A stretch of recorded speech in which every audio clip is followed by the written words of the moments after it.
Yo.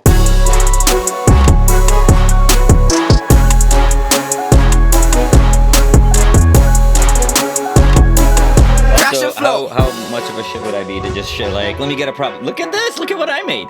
I mean, that's what people do when they have babies. That's true, and they're so proud of it. Yeah, They're like, it's I made way the to best go. one. Way to go! You did what everyone else can do. Yeah, I also love that that ego. That's like, that everyone's made one of these before you, but you show yours like this is the best one. And I know it's the best one to you, but you know, at some point, I don't know, when we get there, we might be able to say like, oh, see, it's happening. I think this is the best one. Is this just an average one? Right. Yeah, exactly. And then it's we, smart, so smart. So smart. Yeah. Oh, He's in and they always know the percentages. They're like, he's in the top 90th whatever percentile. Yeah. Like every All kids are at some point in the top of something, I hope. What are you putting on? I'm just putting a light on. Oh, it makes a difference. Shed light on the situation. I think so, man.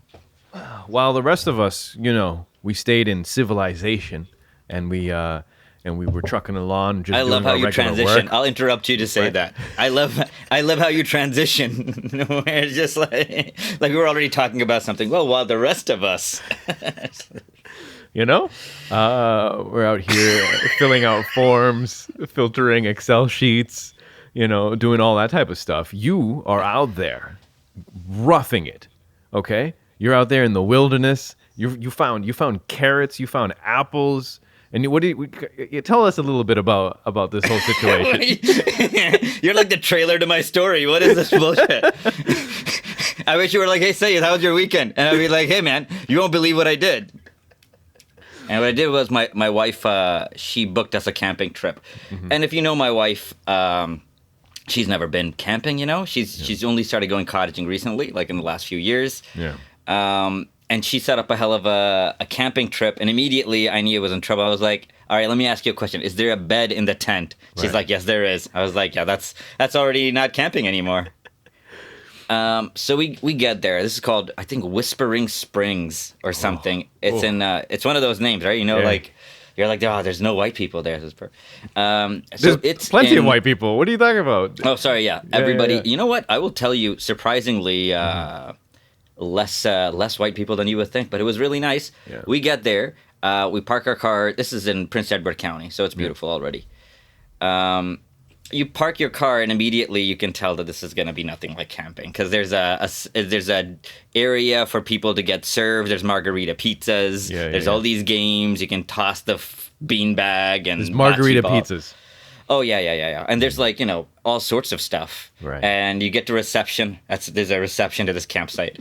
And there's Cody and, Owen and Sarah. And they're like, what do you need? Here's some hot chocolate. Oh. There's a horse over there. Do you want some apples? They give you the apples and carrots. Oh, there you go. And that's how you they were like, yeah. So we got there and we were like, yeah, we're in the birch tent. Birch tent, that's the name of the tent. Mm-hmm. And they pulled out a map and they're like, oh, it's perfect. And it was perfect. Whenever you roll up on a campsite and it's already made, mm-hmm. and it's nice and well lit, and it was beautiful. And you got in there, and it felt like a teenage girl's high school tent. I'll send you pictures. You'd be like, oh wow, it's like it's where Bella waits for the vampire. There was a lot of that. There was dude, I felt like that a lot. I was like, Bella would be here waiting for Edward. I swear to God. Just brooding, just looking sad. There's an outdoor wedding chapel. Yeah, there's an outdoor wedding chapel. I'm like, oh yeah. For us, said it. She was like, it's like a Twilight chapel. I'm like, it is a Twilight. But it was, dude. They had a tent, and this tent had all the gym equipment. Mm.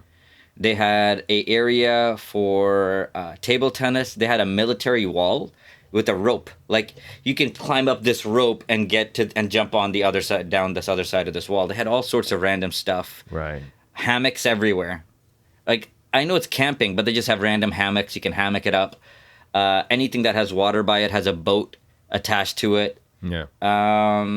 Highly recommend. If you ever want to go camping without having to deal with putting up your own campsite and just have a bunch of luxury items like hammocks and stuff lying around. Yeah. And we took our own food. And we made our own food. But if you didn't want to do that, they have margarita pizza. Breakfast is like yogurt and oats and like croissants.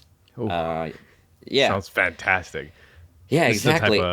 type of And camping my ancestors would want me to do. most people weren't white; they were like Asian. They were, And they were mad rich, no doubt. I think, so, like, Yeah, I think man, so. we were sharing this fire site with two other groups, and I got there because I was like, oh, these guys are gonna start a fire. I could see them trying. I get there, and this dude had one leaf sitting on top of a log, and he was trying to light this leaf. Like, this leaf was like a wick. I'm not even joking. This is what I asked him. Hey, what are you doing? Yeah. And I'm making a fire. he said he always thought leaves were way more flammable because he said he saw it on the news, and he was right. He's like, the news makes it sound like leaves are very flammable. I was like, yeah, I know they are, buddy. And I was like, here's some hand sanitizer. This shit will light on fire. Yeah, and I was like, here's some Lay's chips, and we made we had a fire going for 5 hours. We put corn in there. You take corn, you put aluminum foil, put some butter in there. Yeah. You put that in there for about 12 minutes. You take it out, put some lemon and masala on it, chopped Right. masala. Why? You almost got like an accent happening just there when you were explaining corn, by the way. Which It accent? almost came Texan. Oh, well, yeah, it is. Kind of. And then You started talking about grilling, and it started to come out. we shared this Korean couple, and then they gave us dessert. So, Oh, what'd they give you? they gave us crackers and chocolate. Oh, okay. All right, cool. What are they gonna do? I mean, they weren't expecting corn. We were like, well, we've been hanging out with you guys. We have four. Oh no, There are I was four just of us, hoping so- like they would give you like some kimchi, some barbecue. That's really racist. You There. know, some I mean, barbecue, yeah, pull back, stuff like that. pull back. I don't have to. I'm assuming you brought samosas when you went. No, just What food did you bring when you went? Corn. There? Oh, that was it. Okay, no. I'm disappointed. I took East West burgers, and I Okay. took beans. I took refried beans. Yeah. Okay. And I okay. took turkey bacon. Yeah. Let's pause for a minute. I wish for your sake I took some samosa and kulfi or something. Right, something from Yeah. your people. I'm sorry. I think that's what you have to do whenever you have a chance of sharing food with anyone else. If you have that expectation that you might run into some other people, you should bring the food of your people. Because also the thing is like you don't want to, because that might be the closest they've ever been to brown people. That's true. You know what I'm saying? And then they're going to remember you forever for corn, which is technically not off-brand because when they go to Gerrard Street, they'll be like, wow, these people love their corn. They eat it, Also, they throw it on the ground. It's good enough for them. They're like, yeah, that's your people, right? Corn? Did you rub chaat masala and lemon on it? Yeah. Yeah, I did do my stuff. All right, excellent. You win this round, Yasin. Damn it. we did bring our own chaat masala. Here's the cool thing. Here's the cool thing. We're with this Korean gentleman and his lady. Yeah. And this lady, Michelle, from Islamabad. She's Asian, and she was like, my family is all from Islamabad, and I moved here when she was like 6 or 7. She didn't speak the language, but she said everything properly, and she knew all about chaat masala. Okay. And that guy, other dude, was just South Korean. Did you speak any other language apart from English with her? No, she only, yeah, I just took her word that she doesn't speak my language when she told me, but that would have been cool to like just test her, just say some random stuff that would really hurt her feelings. See, but here's the. I don't know. If Nothing bad, racial, nothing right? racial, just stuff about like her. I'm assuming this is the equivalent of like when white people ask if they can touch the hair of a black girl, right? So this girl, she comes from Islamabad, and you just want to see an Asian person speak Urdu, right? Because it's such a trip. Right, there's not that many, like it's so rare that you want to see it. You want to see it with your eyes. So like you want to ask. You been to Lynn Gardens in Scarborough? No. Dude, Lynn Gardens is an Asian Hakka restaurant. It's everybody's Asian in there. Yeah. Me and my family went there. This was like 7-8 years ago. I think it's under the same ownership. Yeah. And the lady who works there, last name is Lim. Mm-hmm. She comes up to our table and she just starts talking in Urdu. And my dad looked at her like if a goat just started talking. Like something that you're just like... And then he, instead of responding to her, he looked at all of us. He's just like, behold, like... Right, am I having a stroke? Like, he's like... and we're all like, yeah, no. And we're like... And she just asked how good the food was. And none of us answered for like a good set. It was so rude. We were just like... Look. I didn't know if that was all she knew how to say. And then she said some more stuff. And we were like, oh, no, she just speaks Urdu. Yeah, legit. Yeah, she lived in the border towns and stuff. And there's also like Indian Idol had a Asian guy that lived in a full Asian guy. His name is Chang. Yeah. That's how Asian he is. Yeah. This guy sings amazing Urdu, like old school Urdu. And it's It is Muhammad just as Rafi. novel. Yeah, Yeah. it's just as novel as you were describing it to be a minute ago. Yeah, It still blows your mind every Yeah. time. You're like, oh my god, oh my god. Look at your face and look at the language or hear the language. Dude, Yeah, I was every at time the I see an Asian person speak Creole, I'm like, I was at the Lariada in Winston Churchill. And there's a black dude that works at the Lariada, and he speaks Urdu pretty well. He's like, I picked it up, brother, and I was like, oh my god, respect. it is. You ever seen any of your West Indian friends would tell you like there's a population of Chinese folks Yeah. in Jamaica and like Trinidad, Tobago, and Guyana Yeah. and stuff, and they speak like super thick with like broken English and Yeah, stuff. yeah. Patois. And man, that's the best. Yeah. It Yeah, is. yeah. You Oh, can't it's- stop yeah. looking at him. You can't I have stop laughing. a- Just say some other stuff. I have a buddy named Alan, and Alan is one of those people where his dad. I went to his house, and his dad was wearing a wife beater and like a lungi, like just a Wow. cloth that. Yeah. Yeah, and he started talking, and it was once again like couldn't speechless. He just said something to me about, "Hey, how are you doing? Where are you from?" I was just like, you're like, Do you see this? Yo, do you see this? You see your father? I was just like, this is a strong bit here. This is crazy. What were we talking about? Sorry. I think we're talking about sharing food at a campsite, at a glamp Yeah. site. Glamp site. Yeah, no. She was great. It was great. It was actually like good to just make friends at a campsite. You don't It's get great to to- be friends everywhere, man. You know what I'm Yeah, saying? it's a little bit. Share your food. They shared their dessert a little bit. They made chai. We had chai. It's good times, man. Went on a hike, climbed that wall, got to that wall, couldn't climb down, got scared. I didn't. I'm not scared of heights, but if I just scared climb of a falling. wall, yeah, exactly. Like every normal person. Exactly. I got to the top of this wall. It's 20 feet high, right? I'm sitting on top of it. And I'm like, oh, I'm scared. Getting up here wasn't a problem. When I got up here, I was like, I don't want to, like, you should have stairs from the way down. Figure this out. Yeah. Have you seen those staircases in some Chinese mountain? That's like literally the angle is so steep it might as well just be perfectly vertical. Yeah, I think it's awesome. I think kids go up to go to school and Yeah, I shit. Like, man, these kids love education. Honestly, or these yeah. parents don't love their kids. I don't know Right, which one it is. But Right. Or they were raised by mountain goats. yeah, mountain goats are Something. crazy. I don't know why mountain goats do that, but if you've seen like They when lick we were in they lick Iceland- the wall. No, I'm not even joking. They climb up high places and they're just holding on to like a 1 centimeter protrusion for them to Yeah. lick the wall of the mountain. And they're because licking the wall, but they're grabbing. Yeah, I got you. Right, because, they're like, not the- like trying to lick the wall, are they? No, they are. I thought because, they were like, it's- climbing. No, because it's there's like a salt mineral thing that's good for their Ooh. for their health, and so Dude. they're going around looking for spots to lick. Yeah, You don't eat. that's something. yeah, I see, don't there you even go. know. You think do the goats even know that's like good for them? Or they're just like, dude, I think this they is just like feel chocolate good. masala. I They're think they just feel like, good when they lick the wall. Yeah, that's probably true. You know, I think that's exactly it. They lick it and they're like, "Wow, I feel strong." Everyone That's should what lick it. Elon should really make something where we can like all lick understand what something? animals are doing or saying. You know, even if they don't sound like smart, they just sound smart enough. Yeah. They're like, goat, what are you doing? They're like, wall licking.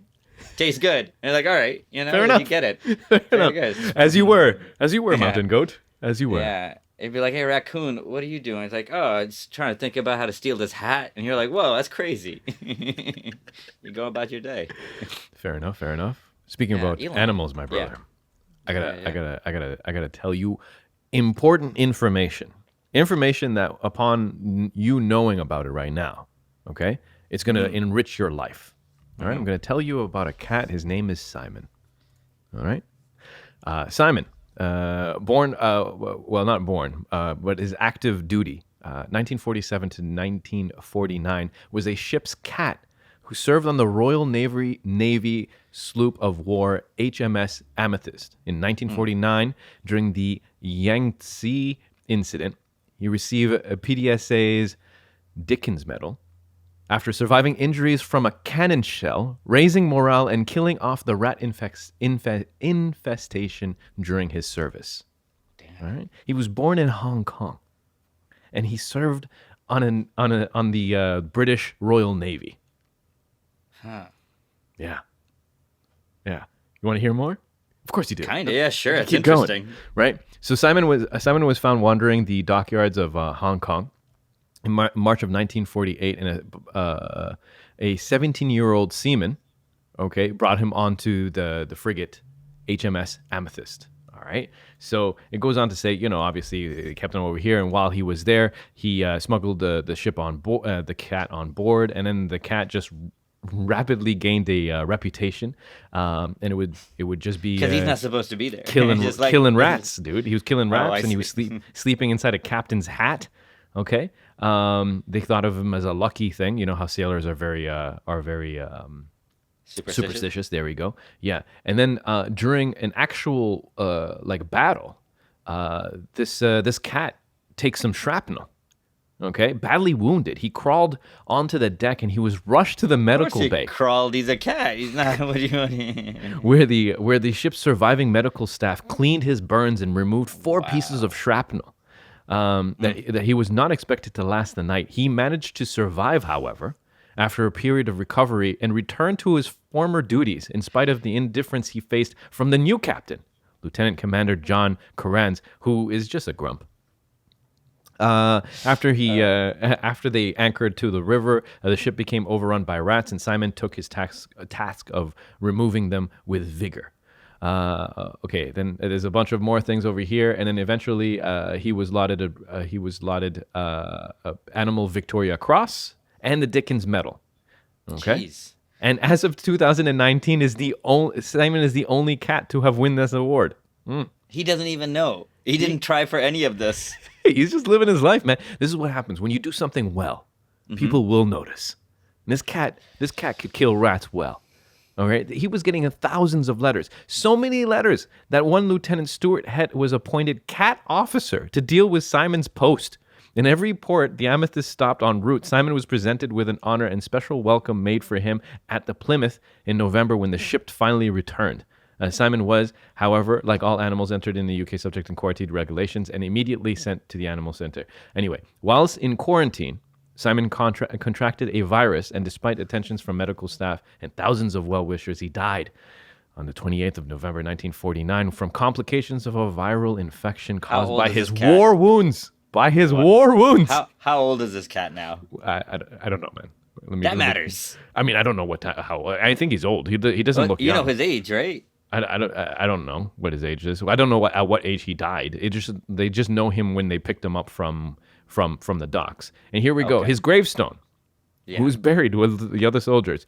Throughout the Yangtze incident, his behavior was of the highest order. Awarded the Dickens Medal, August 1949.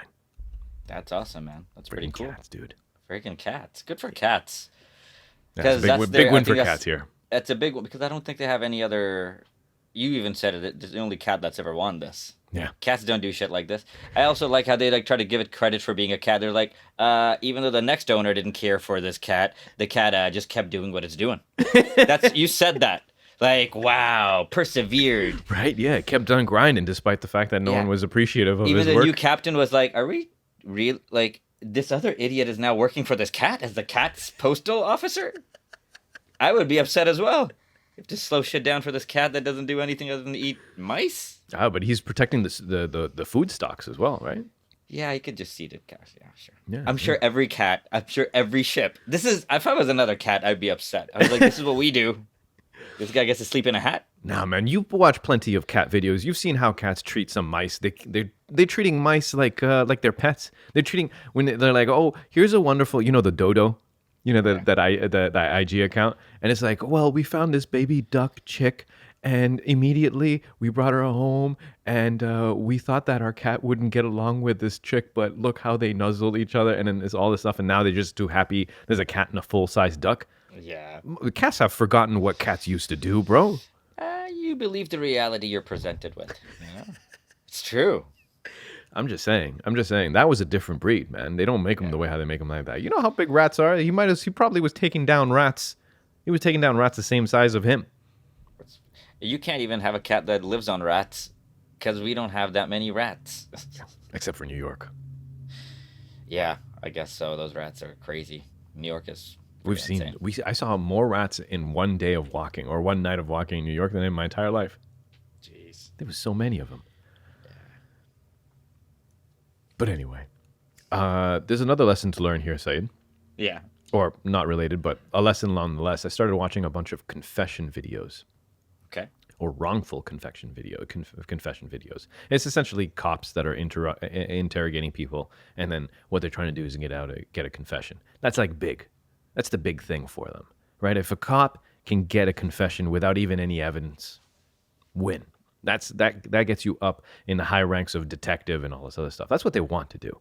And there's an entire documentary, like 5 episodes, of just people who confess to stuff that they didn't actually do and are wrongfully imprisoned. Jeez. And sometimes it's just as a result of like a cop interrogating a dude for 10 hours. And just this constant mental pressure, people just crack. And they'll just just that alone is enough for them to start like maybe I did start the fire. Yeah, that's pretty horrible. It is horrible. So always remember, people, if you were being questioned by the police, ask I like for a that lawyer. this is a PSA at the end. Ask for a lawyer. Ask for a lawyer. Lawyer. Even if you didn't do anything, lawyer. Always ask for a lawyer. There was once a time that a person was riding a bus, the Peel, like the Mississauga bus, and he came across a USB key, right? And then, so he goes home and he plugs in this USB key into his computer, and then he opens the files in there, and he sees that there's a number of files of like electric engineering drawings for like airplane simulators and airplanes. And then he looks at some further, and he sees some emails, and he's like, "Wow, there's a couple Asian names here. There's a couple Muslim names here. I think this is a plot to hijack a plane." And this is all the information around, the electric, some schematics around an airplane. Then they bring it to the cops in Burlington, the Halton police, and they said, "I think this is a plot. I need you guys to look into it." And then the cops went through the USB key, and they saw a name, and they saw a company. Oh, okay, Yasin Syed. So then the cop puts in a request and sends an email to the general mailbox of the company asking to speak with me. Oh, that's cool. Then that email... and this is me. I'm like, that's cool. So that email gets fielded, sent over to a couple managers. Managers then forward it over to me. And I'm reading this email, and it says, the Halton police, like something detective. And they're talking about a USB stick, and they want me to come in. They want to talk to me. Yeah. And immediately I called my lawyer. I said, "Listen, I'm about to..." Wait, no, hold on. I called them back. And then by the time I called them back, they said, "Hey, they're gone for Christmas, so this will happen. We'll have to wait for the new year." I'm like, "Can you tell me what they are looking for?" "Sorry, can't say anything. We don't know." Hang up the phone. Now I got to go through 2 weeks trying to figure out why the Halton police wants to talk to me. I have no idea. They didn't even... that's it. And you know me, dude, anxiety, number one. I'm at this point, I'm thinking about the worst of the worst situation. I don't even know what it is. Anyway. All you know is you're brown. Yeah. And the cops are calling you. Yeah, exactly. They're like, this can't be good. No, it can't be. Right? It's not going to feel like, oh, you want What are the odds of it being nothing? Like almost none. The whole time you're like, it's definitely about fucking something. You haven't done anything wrong, but you have the guiltiest of conscience. 100%. A few weeks roll by. I finally called them again. I say, "Hey, listen, someone was asking for me, whatever." They said, "Yeah, come in." I said, "I can come in today." "All right, no problem." So then I call my lawyer and I say, "Hey, listen, at 4:00, I'm going to go to the precinct. If you don't hear back from me in an hour, don't wait for my phone call. If you don't hear back for an hour, you got to come and get me." So then I show up, I get out, and I sit down, and I'm waiting in the waiting area of this cop precinct. I wish you got late with they got late making you a coffee. I want to see what your lawyer would do. Come in, would he come through the window, or would you just be like, "I was asked to pick up Yasin." They're like, "Get over there," and they're like, "Okay, I'll be over there." Like, I would want to know, when you tell somebody like, "If I don't come back in an hour, come in and get me," I want to know what kind of vigor you come in with. Right, that's true. Need to know. That's true. Anyway, so I'm sitting there, I'm waiting. And then this lady detective comes through, and she's holding a Ziploc bag with like a piece of paper and something in it. And then she said, "Here, I think this belongs to you. It seems some documents about engineering, but Yeah, is nothing there. I said, oh, okay. What happened? She said, someone found it in the bus and thought that it was evidence towards something, but it turns out it's nothing. So you can just take it and you can go back. I'm like, oh, okay. And then I didn't really ask too much because at this point I knew that they didn't want to talk to me anymore. So I'm like, just get out now, right? You don't have to like wait for try to get the whole story. Whatever piece of the story you got, you're good. All right, left. So I leave. I get back in the car and I'm thinking to myself, what if they infected this USB key? Because now I want to know what's in the USB key, but I also don't want to just plug it into any laptop or whatnot. Because what if that infects the computer, and then it just opens a back door and it just sends everything that I've ever done on my computer back to the police department? I'm like, no, I'm not stupid. So I went to work and I plugged it into a friend's computer. Yeah. And it turns out it was nothing. I love this. The whole story starts off with, hey, if anybody ever picks you up by the cop, you would get picked up by the cops, call a lawyer. Let me tell you the story. I talked to a lawyer about this situation. And then the story ends, and you're like, you didn't have to talk to a lawyer. Why'd you talk to that lawyer? And then you wasted a phone call to a lawyer. I thought this whole story was about why you should talk to a lawyer. This whole story is about once you talk to a lawyer, here's the story. And the whole story ends up, and you're like, you didn't need a lawyer. Like, I didn't need anything. But I did right. talk to one. I'm sorry. The whole time I'm like following the story like a hawk, and then where does it come wait in? a minute. This isn't the starting and the ending. This is a story how people waste lawyers' times and have to pay for it a little bit sometimes. This is like a... Oh, Anyways. boy. Well, thanks for telling me. Yeah, well, there you go. About your non-story. That was a story how somebody saw your name in a USB, gave it to an officer, they did due diligence and gave you a USB back. And you have all these emotions behind it. That's the story. This is the 1, 2, 3 of what happened, and they gave me the USB back. But this is what happened in my head. I like that. Thank you, Yasin. Hey, man, I just try to present you with some as cool a Muslim stuff person, I would have the same. I got called in once because a person I used to work with 10 years ago stole $80,000. Wow. Yeah. I worked with them 10 years ago at a TD branch, and the cops called me in 3 years ago because this person recently stole, like, a lot of money. Yeah. And they called me in, and they said, when's the last time you spoke with them? And I was like 9 years ago. Right. I was like, what did you guys talk about? I was like, just work. We work together. And they were like, okay then. Well, thank you. We know because we have it on record that you guys work together. So we're just being due diligent. And I was like, geez, you haven't, as a brown person, you have no idea what you put me through, like, and my mom was praying. I've got people who know. I don't have a lawyer. I told the same thing to my mom. If they don't come, then come with samosas and come get me out. You figure it out. Man, can you imagine if the samosas was the thing that got you out? Yeah. We were going to charge them, but these samosas. The samosas are wicked. Raita? Raita. That's raita. Yeah. Sorry. I hate you so much right now for making that joke. I mean, it is what it is. What are we going to do, man? Sometimes I gotta take some swings too, You got to take some swings. Wait, what are you going to do? You got to do what you got to do. I was talking to a friend of mine, and we're talking about just dating in general. Okay. And then is it a guy or is it a girl? Who are you talking to? He's a guy. The guy? It's a guy? Yeah. And we're talking about like the relief you would feel after you find your person, so you don't have to go through this craziness that is dating nowadays. And I think it just gets more and more complicated as time goes on, to the point where you're like, you don't want to. I felt like, when I was dating, I felt like I feel like within 15 minutes I gotta make a decision. If I talk to someone for a week, and then I decide that I don't want to talk to that person again, I'm gonna get accused for leading them on. I gotta make a decision quicker than that. Not even a week. So I make quick decisions.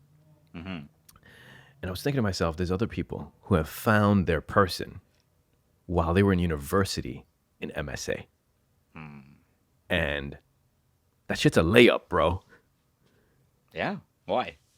Because, okay, Okay, you're already in university, right? You're gonna Okay. you organize an I understand. you organize an iftar, right? Yeah. And you have like your brothers and then a sister counterpart to whatever thing that you're organizing. You get to spend time with each other. It's all underneath a true. Muslim. It's like underneath like the regulations of like a Muslim kind of event, right? Right. You get to see that you get to interact with that person without having to like go on fake dates or meet somewhere or whatnot. Very easy. And then if you like each other, you can work it out, and then you can tell your parents. And then once when you finish your graduation, you get a couple jobs, and then you can get married. Okay, that is literally one of the easiest ways for you to find. You just explained a 4-year process. If you meet a person in MSA, right? By the time you get 1 to 2 jobs, right. Listen, how long are you seeing this person? At least maybe 3 years. And that you meet him. You can meet him the second, third, fourth year. I'm not saying you have to meet him the first year that you're even there. if you meet them last year, right? Yeah. You're still gonna have to get a job. You're gonna get to screw this up. Like you don't even know what you're capable of doing. First off, secondly, if you spend any more than 1 year doing, you're gonna screw it up. Especially when you're in college as a guy. You know how bad manners. Guys have no manners. You know what you just burped and you blew away from the mic. College, you would be like, just you blow in their face. Yeah, you blow it right in their face, man. You don't know you're farting. You're doing all sorts of college stuff. Man, but no, there's a couple dudes we know. If you were mature enough and you saw that, like, look, there's halal ability to get to know each other. You can. No one has a super sense of urgency. You can just take your time and just be like, all right, I like the way this one says Allahu Akbar. From I believe she's over there to the left, or something, and you go from there. Yeah. See, that's it. And then when these people, that's what I'm saying. These people will never understand what it's like, because some people meet their person 15 years after they graduate, right? That's so much bullshit. It's so much, right? And even if, no, dude, it's crazy. So anyway, I was just thinking that. Sorry, I'm just not in the. I wasn't ready to marry anybody MSA time. No, I just wasn't. That'd be a horrible time for them. Yeah. I just I'm outside all the time. I'm saying loud things. Jeez, right. I should barely keep, jeez. Yeah, I was barely put together. Barely put together. Yeah. That's the whole problem. And this is the kind of stuff you realize when you get older. You're like, every time is an opportune time if you're smart enough to handle it. Yeah. It's true, but I want to know what is middle school now. See what happens. I've been running that shit. I have my own businesses, selling bubble gum. Yeah. I want to talk to someone who met and got married immediately after through MSA. Mm-hmm. I just want to I know some people that missed. Yeah. That got married. I think you know them as well. That's a high school. That's high school. We know some high schoolers. Shit, son. That got married right out of high school, man.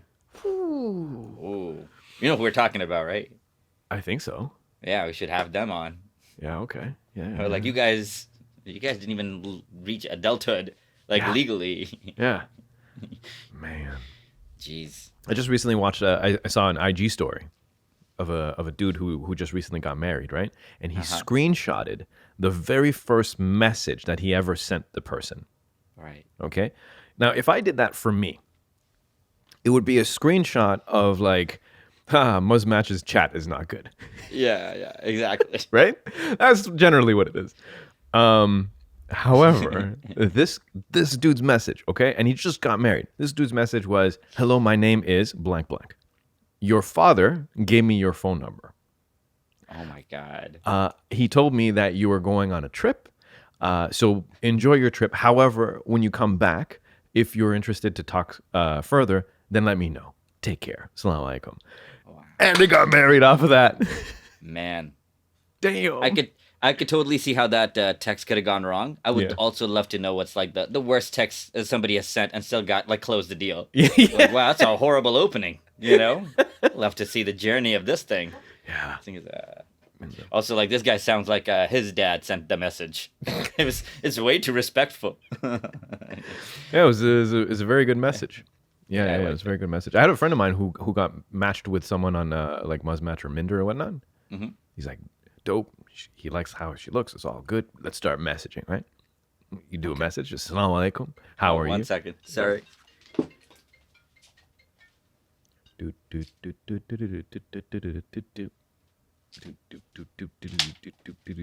Sorry, wife's phone went off. No, it's all good. Right. Yeah. So, he's saying, Assalamu alaikum, how are you? Yeah. Right. Not everyone wants to open up with a joke. I understand the dude. Yeah, it's okay. And then the person replies back, Wa alaikum salam. I'm well. How are you? All right, cool. We got an opening. Let's talk some more. And then the third message comes through and said, just for your information, you were not actually talking to whatever, Zainab. You were talking to her father. And now, what do you do? I like this story. All right, what do you do? Do you say, will I be possibly marrying you, sir? And you ask that with all the respect, Like, if yes, I would like to know. Is this a catfish situation, now. sir? Or I would like to know now if this is for yourself. And then I want him to say, no, this is for my daughter. Because if you ask it respectfully enough, he's going to have to answer. He's Right. like, well, this guy is being respectful, just clarifying. Right. Fair enough. So what did you do? No, this didn't happen to me. Oh, If it I did, was hoping. If it did, I would have told you. If it did, I would have told you. Yeah, we would have dated this guy together. We're like, all right, send this message. Let me have the password. I want to send some messages. I want to see where I can take Yeah, this. 100% that would have happened. Uncle, which town are you from? Yes. My uncle was also from this town. This guy's gonna fall in love with me. If you ever if you could ever be from the same town of Right. an uncle, Yeah. they love you. They're Done. like, that's where Done. the best people are. Yeah. That town, by the Clearly. stream, by the tire fire. Like, uncles love people from their town. Yeah. That's so true. That if guys want to get married, Yeah. they're asking obviously the wrong questions. That is, if you all questions you ask the lady Mm-hmm. should be geared towards finding out the town her dad is from. That's how you should be dating in brown dating. Right, it's true. We're going, yeah, you're trying to match them on the wrong levels. You're trying to do this emotional, like, no. Just figure out where her Basic dad was geography, location, born. location. Which Kate, which farm. Boom, you got Yeah, that would be a problem for people who have to do interracial marriages. Why? Well, because we'd never be part of the same town. Like I'm in Mauritius. That's true. Yeah. That's true. There's So- no 23andMe that you could like bend that way. Can't do it. I mean, No. I could be like, yo, I wouldn't say yo to the uncle. Just letting Right. you know, I'd just Yeah. be uncle, right? But I could say 4 generations back, I come from India, so Yeah. you Yeah, probably you could come from say the same anything, volcano. dude. They're not. There's Play no the game, play volcanoes the in game. India. What do you? There's no volcanoes in India. No popular ones now. I gotta look. Can you look it up? All right, hold on. Volcanoes in India. Because, dude, if there aren't any, you can't open or close with that line. You should really Google that before you make shit up like a volcano in a country. India's only active volcano is the Barren Island volcano. Yeah, I feel like nobody lives around that island because of the name of what we just heard. Wait. I think this is one of the ones where India's only active volcano spews lava and ash again.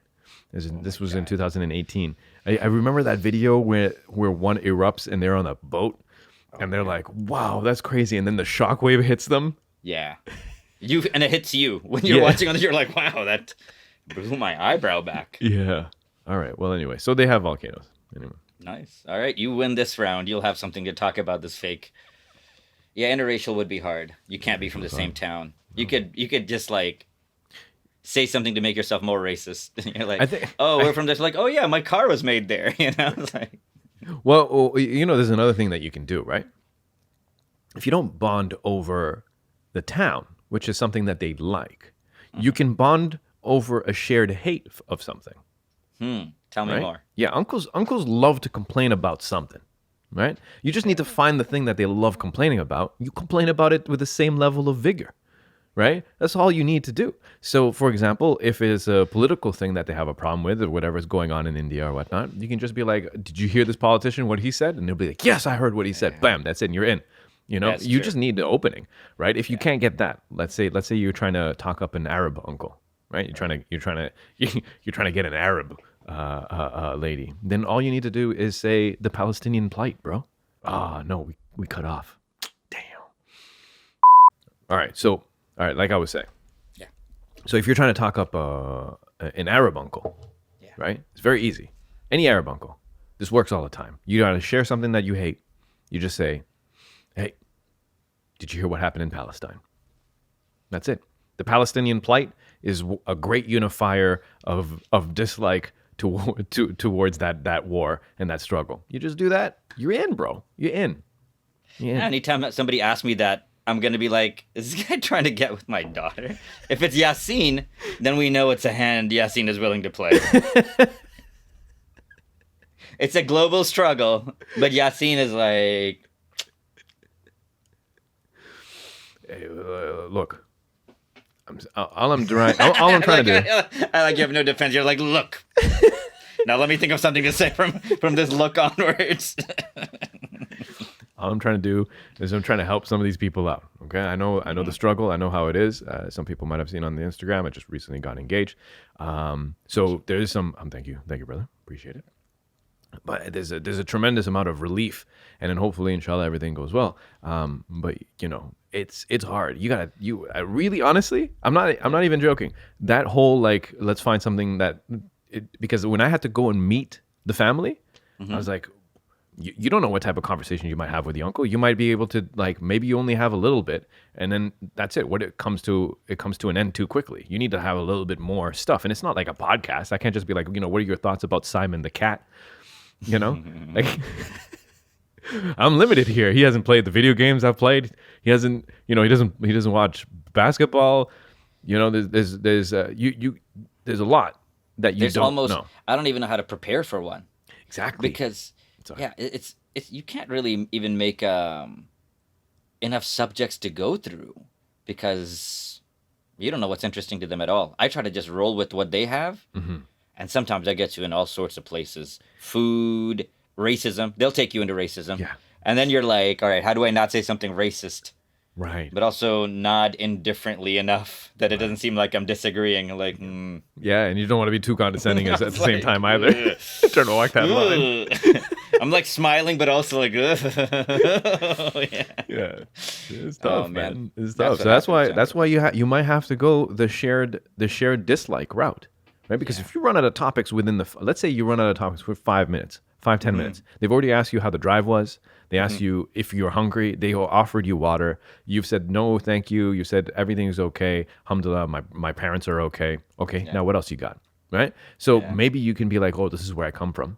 Right? That might work. Because it's a little new. I don't come from where you come from. So maybe I'll tell you a story. And you won't know if I'm lying either. So I could just go, we were all made from the volcano of Mauritius, which, by the way, Mauritius was made by one single volcano. Anyway, I believe you. Yeah. So, you could work that out, but the anxiety, because this is it.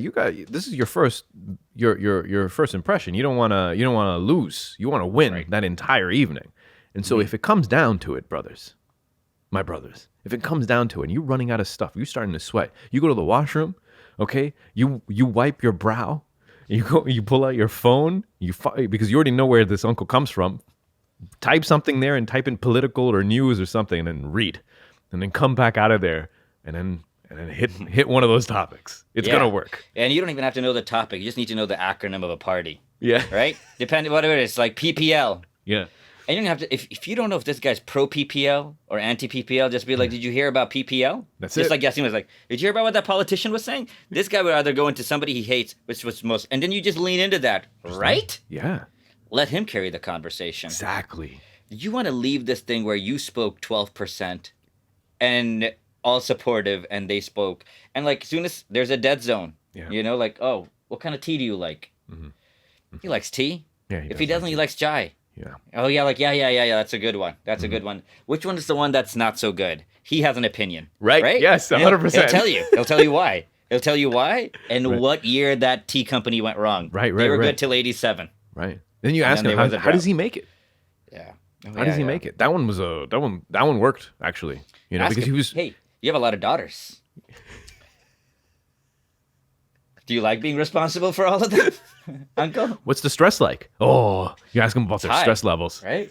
Yeah. No, I agree. I would, if I had 4 daughters, I would also be stressed. Super stressed. It'd be really good to meet good people, community. Right. You just get quiet. Right. You just nod a lot, drink your tea, and then let him put 2 and 2 together. And then nothing rude was done, hopefully. Yeah. I feel like from there, food should come out soon, and then you're off to food. Then you're out for food. So, yeah. After that, it's smooth sailing after that. That's it. Yeah, except when you come over and he's like, "Did you hear what he said?" And you're like, "Oh, no." And like, now this is he thinks this is you know about what he knows about. I mean, there's a high risk reward situation here. I'm not saying that this is foolproof. I'm just giving certain tips that might work. You might have a wife, and now you're a strong PPL supporter also. Like, you're going to rallies. You're like, what did I get? What did I rope myself into listening to Yasin and his by any means necessary marriage advice? It also makes you just got engaged, and it just makes your situation just more precarious. I'm like, what did you tell that girl's dad? That means necessary. Malcolm X. Yeah. On that wonderful note, this has been episode 256 of Crash and Flow. Be safe out there. Thanks for hanging with us. We'll be back in a week. Take care of yourselves. Good night. Yo.